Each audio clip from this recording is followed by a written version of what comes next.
Chers confrères, chers consoeurs, bienvenue au service d'information du gouvernement pour ce point de presse hebdomadaire. Je voudrais saluer votre engagement dans la riposte à la pandémie de coronavirus, tout comme je salue la présence parmi nous pour le point de presse de ce vendredi 5 juin, le docteur Brice Bikaba. Docteur Bikaba est, je vous le rappelle, directeur du CORUS et coordonnateur sectoriel santé de la riposte à l'épidémie de Covid-19. Aujourd'hui encore, il nous fera le point de la situation du Covid-19 et les actions entreprises par le Burkina Faso pour préserver la santé de la population avant de répondre à vos questions et préoccupations et même définir les terminologies que la santé, nos partenaires de la santé utilisent au quotidien. Merci à vous et Dr Bikaba, vous avez la parole.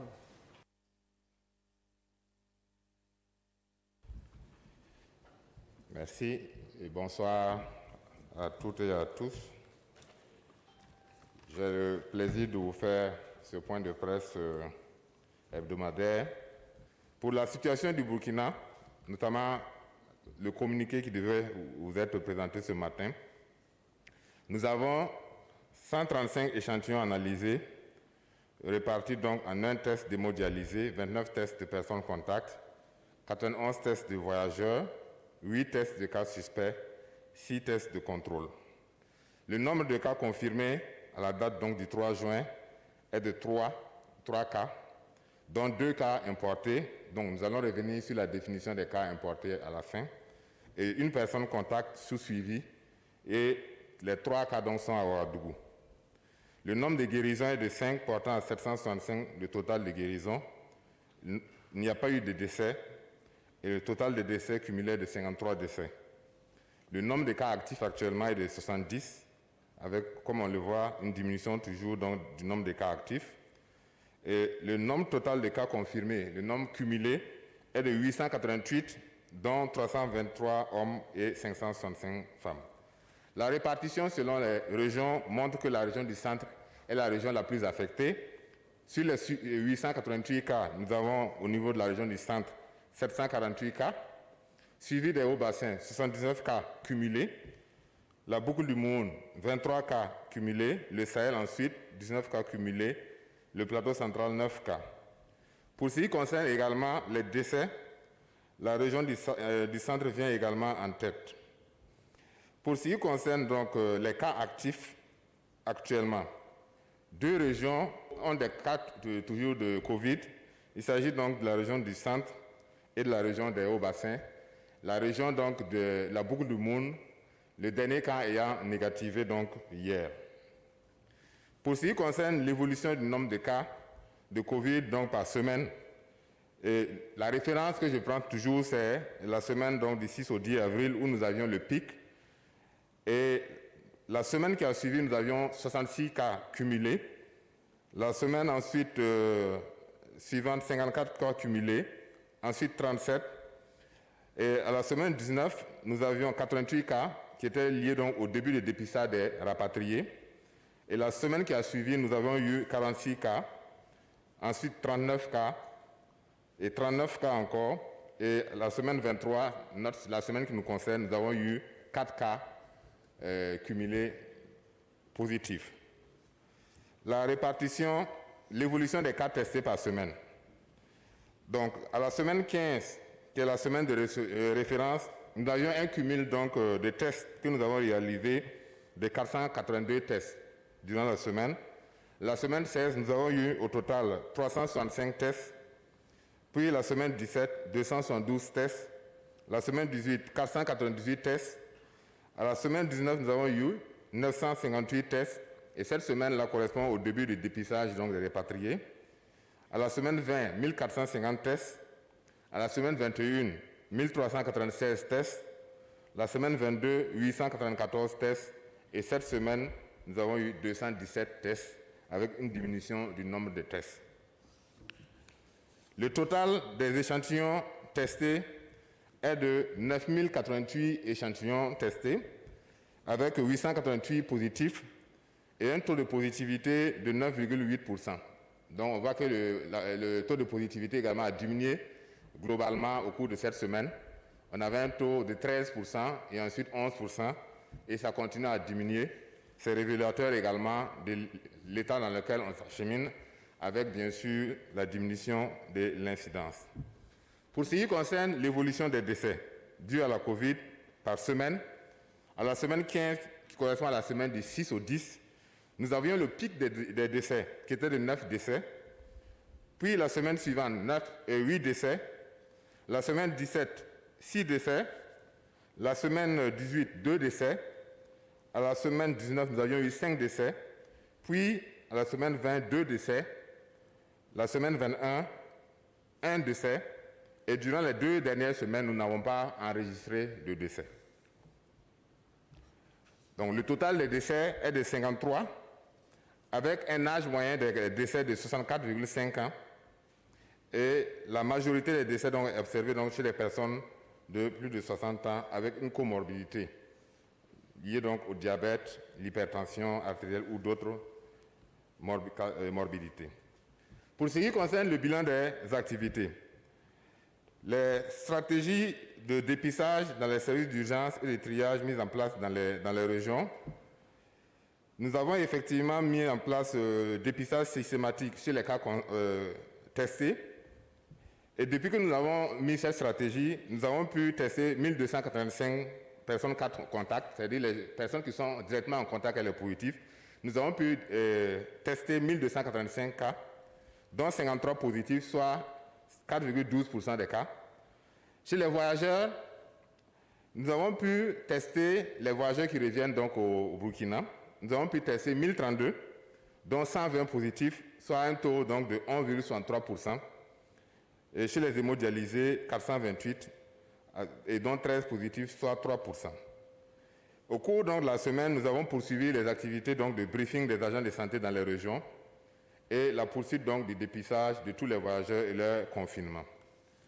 Nous avons mis également les dispositifs au point d'entrée pour la surveillance des passagers et la poursuite des activités à base communautaire. Quels sont donc nos défis pour les prochaines semaines? Comme nous l'avions dit, nous avions comme objectif d'augmenter donc le dépistage avec donc l'élargissement donc des cibles. Nous sommes allés au-delà de notre protocole en prenant les cas contacts, en prenant les voyageurs qui reviennent, en prenant certaines populations spécifiques liées donc à leur vulnérabilité, telles que les hémodialysés. Et nous avons repris également la surveillance sentinelle et nous comptons toujours renforcer cela.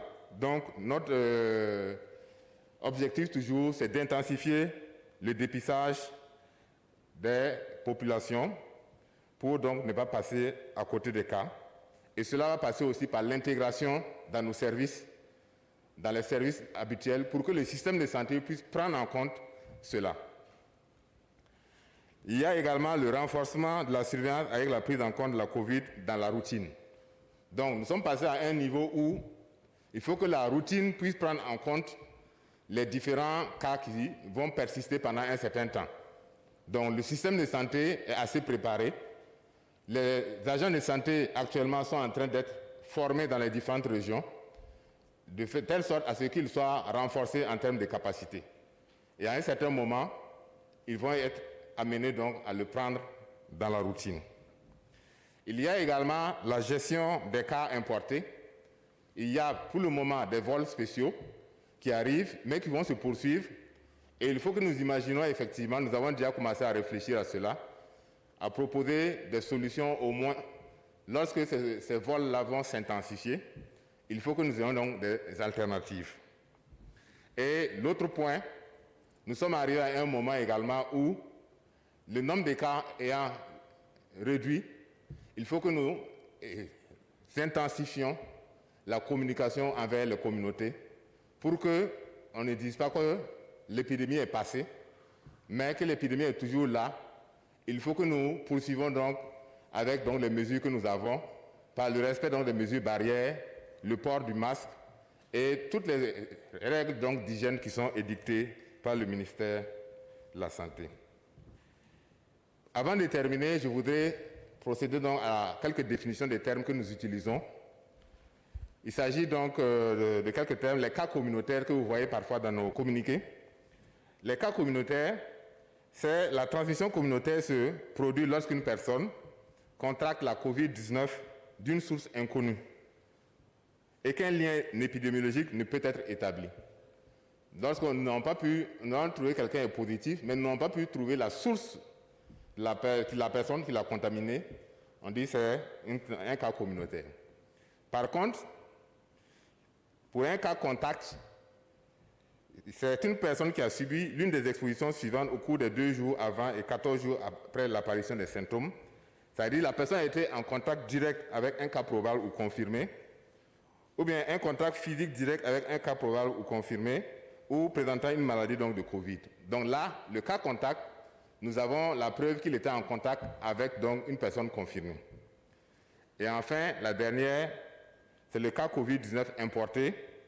Il s'agit donc d'une personne qui a contracté la Covid-19 en dehors du territoire et qui revient. Nous ne pouvons pas le comptabiliser ici comme un cas à transmission communautaire, puisqu'il a contracté la maladie donc, dans un autre pays. C'est un cas importé. Donc, de manière globale, les tendances que nous avons observées ces dernières semaines continuent donc à se confirmer avec une tendance vraiment à la diminution de l'incidence, diminution de la létalité de manière globale. Cependant, nous devons toujours respecter les différents gestes barrières pour respecter la loi et surtout pour sauver nos vies. Et je pense qu'il faut que les messages passent à tous les niveaux. Il faut qu'à tous les niveaux, le message reste tel que, et que l'ensemble de la population reste mobilisée pour que nous puissions rapidement bouter la COVID-19 du Burkina Faso. Zango Karim, Radio Optima. Alors, répondant à la question de la levée du couvre-feu, Madame la ministre avait dit que le couvre-feu serait levé lorsqu'on va réussir à minimiser les cas communautaires. Est-ce qu'aujourd'hui, vous pouvez nous dire qu'on a réussi justement à minimiser ces cas-là, parce que le couvre-feu a été levé? Maintenant, la levée des différentes mesures restrictives vous amène-t-elle justement à craindre un avenir pire quant à la maladie du coronavirus au Burkina Faso? Parce qu'on voit que les mesures ne sont pas respectées. Le port des masques, ainsi de suite. Est-ce que le fait qu'on a levé les mesures barrières aujourd'hui, cela va intensifier la maladie au Burkina Faso? Maintenant, la dernière question. Avons-nous des cas graves au Burkina Faso? Si oui, comment les traitons? Merci.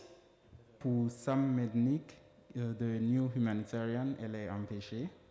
Elle a quelques questions. La première, au vu des études récentes qui ont été menées et qui ont montré que la chloroquine pourrait causer des dommages sur la santé, est-ce que le gouvernement burkinabé a pensé à changer sa position concernant l'utilisation de la chloroquine? Je pense que les différentes mesures qui sont prises ont été prises de manière progressive et pour permettre effectivement à ce qu'il n'y ait pas donc un effet rebond. Donc vous constaterez, selon la chronologie, que nous sommes allés progressivement. C'est la même chose que pour l'instauration des mesures restrictives de liberté. Nous sommes allés effectivement progressivement. Donc de manière globale, au niveau du ministère de la Santé, nous, au vu donc de la situation épidémiologique, nous faisons des propositions. Et à ce stade de l'épidémie, des propositions également sont faites au niveau donc, du gouvernement pour que la décision soit prise à ce niveau. Donc les mesures généralement sont argumentées, mais la décision revient aux politiques. Est-ce qu'il y a des cas graves? Bien sûr, nous avons eu des cas graves au niveau du Burkina. On a eu 53 décès au total. Et au-delà des 53 décès, il y a des cas graves, mais également qui ont été traités. Et il y a parmi les cas graves, un certain nombre qui sont sortis guéris. Donc nous avons un protocole de prise en charge au niveau donc, du groupe thématique de la prise en charge et qui est diffusé à l'ensemble des acteurs.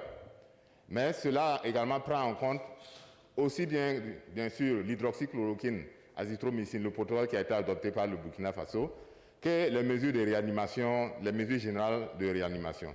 Donc de manière globale, nous avons effectivement eu des cas graves, mais nous avons eu des cas graves décédés, nous avons eu des cas graves qui sont guéris. La problématique de la chloroquine, l'hydroxychloroquine n'est pas encore terminée. Vous avez dû voir certainement les différents articles sur le Lancet controversés, dont le débat se poursuit en attendant d'avoir certainement plus d'orientation sur cela. Ce protocole est toujours mis en œuvre donc, au niveau du Burkina Faso. Mais, comme je l'avais dit également lors de la semaine passée, nous avons un essai clinique également qui va porter donc, sur cette molécule et qui va nous permettre aussi à nos chercheurs d'avoir effectivement des résultats probants qui pourront nous permettre de dire au niveau du Burkina Faso, est-ce que ça a été donc concluant ou pas? Moi, c'est Armand Kinda du Minute BF. Ma question, c'est un peu les plaintes de certaines personnes qui sont confinées dans certains sites, qui se plaignent toujours des conditions qui ne sont pas totalement ce que nous croyons. Est-ce que vous pouvez nous en parler? Okay, je suis Bernard Boum du site en ligne wakarsira.com. On remarque que de plus en plus, c'est à ce niveau qu'il y a beaucoup de cas dits importés. Alors, est-ce qu'au niveau du comité sectoriel santé, vous maîtrisez vraiment le retour de nos compatriotes? Est-ce qu'on vous associe à ces retours-là? Combien de personnes, par exemple, viennent? Est-ce que vous arrivez vraiment à gérer? Est-ce que vous rassurez qu'actuellement, la situation est maîtrisée, comme ce qu'avait laissé entendre Madame la ministre, puisque ça devait être la condition, je dirais, sine qua non pour la levée surtout du couvre-feu? Est-ce qu'on a maîtrisé la situation du Covid au Burkina? Pour ce qui concerne donc les conditions de nos compatriotes qui reviennent et qui sont logés donc, dans des sites d'hébergement, au vu des difficultés, nous avions été obligés donc, de réajuster.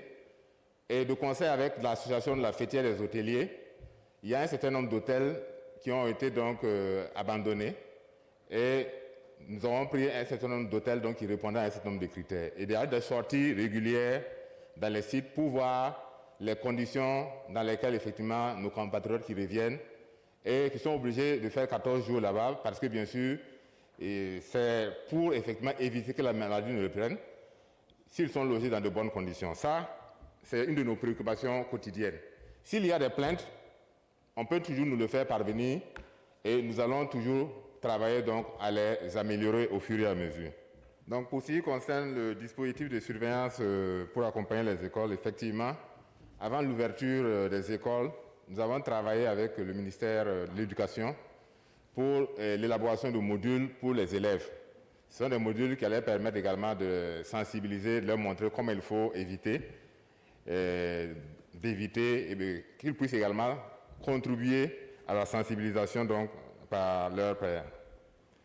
En plus de cela, vous avez vu également la remise donc, des lave-mains, mais également nous prévoyons effectivement dans la semaine à venir faire donc, des sorties, bien sûr en collaboration avec le ministère en question, pour voir si les conditions effectivement sont appliquées partout. Pour ce qui concerne le retour des compatriotes, nous sommes associés puisque nous avons travaillé avec le ministère donc, des Affaires étrangères à l'élaboration donc, des différents documents, notamment les fiches de consentement. Ce sont des fiches par lesquelles les voyageurs donc, qui veulent revenir signent et acceptent le confinement pendant les 14 jours, en sachant également les conditions de confinement. Ça, c'est l'une des premières choses. Ensuite, lorsqu'il y a un vol qui doit venir, nous avons donc la liste des passagers, le nombre de passagers qui doivent venir, et c'est ce qui nous permet effectivement de préparer le dispositif pour l'accueil et la prise en charge donc, dans les différentes structures. Ce que je dis, nous voulons intégrer donc, le dépistage dans la routine, de telle sorte que dans les services, qu'ils puissent proposer le dépistage aux personnes s'il le faut. Et également, nous voulons effectivement ouvrir le dépistage dans certains centres, le dépistage volontaire, dans certains centres que nous allons ouvrir donc, dans certains centres de Ouagadougou pour donc augmenter ces capacités-là. Donc c'est une de nos préoccupations de faire de telle sorte effectivement qu'on ait suffisamment de tests et qu'il y ait suffisamment de prélèvements qui sont faits. Mais comme vous le voyez également, les cas également diminuent et les cas de contact également diminuent. Pour ce qui concerne donc les mesures de restriction de manière globale, nous pensons que pour ce qui concerne l'application de ces mesures, donc, telles que le port de masques, qu'on voit effectivement lorsqu'on sort dans la ville, on voit qu'effectivement que peut-être le nombre de personnes qui ne portent pas de masques est toujours élevé. Mais comme on le dit, en termes donc, de changement de comportement, nous devons tous travailler à ce que les gens effectivement comprennent le message et adhèrent au message. Et je l'ai toujours dit, ce n'est pas seulement une affaire du ministère de la Santé seul, c'est une histoire de tout le monde et nous devons donc y œuvrer. Moi, c'est Ibrahim Hassanou de l'Agence d'information du Burkina. Le vendredi dernier, Madame la ministre de la Santé regrettait effectivement la situation des agents de la santé qui n'avaient pas perçu ce qu'on devait leur donner, et elle prenait l'engagement pour que cela soit résolu. Qu'en est-il aujourd'hui de cette situation, une semaine après? Je vous remercie. Sekou Zongo de la télévision nationale. Ma question, c'est en rapport avec le nombre de cas importés. Ce qu'on nous présente actuellement, il y a plus de cas importés que de cas de transmission communautaire. Alors la question, c'est de savoir, en tant que technicien de santé, comment on peut expliquer cela?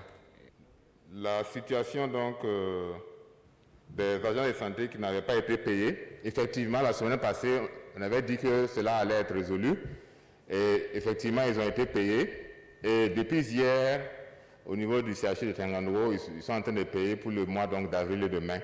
Donc hier, nous, ils ont travaillé jusqu'à tard dans la nuit et aujourd'hui, ils continuent pour donc, le paiement donc, de ces agents. Également pour les régions, également, cela est en cours. Nous travaillons à ce que cela puisse être effectif et que les différents agents qui sont impliqués, qui se sont battus, qui se battent au quotidien, puissent être désintéressés par rapport donc, à ce qu'ils ont eu à faire. Effectivement, le nombre de cas importés, nous avons noté durant les dernières semaines que c'est ce qui alimentait surtout nos cas positifs ces derniers temps. Nous sommes à un niveau, le Burkina à un niveau où nous avons passé le pic de l'épidémie, nous sommes à la fin, à la diminution, à une décrue de l'épidémie. Quand on regarde dans certains pays voisins, ils sont au pic de leur épidémie. Ce qui explique que, au pic de leur épidémie, parfois, sur un exemple, sur 100 personnes qui sont testées, on a vu que parfois, il y a, dans certains pays, 25% qui étaient positifs, et parfois dans 50% qui étaient positifs, qui correspond qu'ils sont à un niveau donné de l'épidémie que nous avons passé. Nous avions les 40% des cas positifs sur les prélèvements au début, à un certain moment, ça fait maintenant 2 mois. Maintenant, nous avons dépassé donc, le pic de l'épidémie, nous sommes en train de finir donc, notre courbe, et il faut travailler donc, à maintenir le cap. Mais les efforts doivent être maintenus, et souvent on doit faire beaucoup plus d'efforts pendant cette période-là pour maintenir donc, les acquis. Et c'est pourquoi nous avons donné nos priorités pour les semaines à venir. Les priorités, c'est la communication, c'est l'engagement communautaire. Et cela demande donc que nous nous engageons tous effectivement dans les semaines à venir pour donc renforcer les dispositifs donc, de santé au niveau national. Merci à tous. C'est la fin de ce point de presse du vendredi 5 juin 2020 sur la COVID-19 au Burkina. La coordination reste disponible pour continuer à vous informer, pour éclairer l'opinion sur les préoccupations liées à la maladie à coronavirus. Continuons à observer les gestes barrières. L'allègement des mesures, ce n'est pas un relâchement.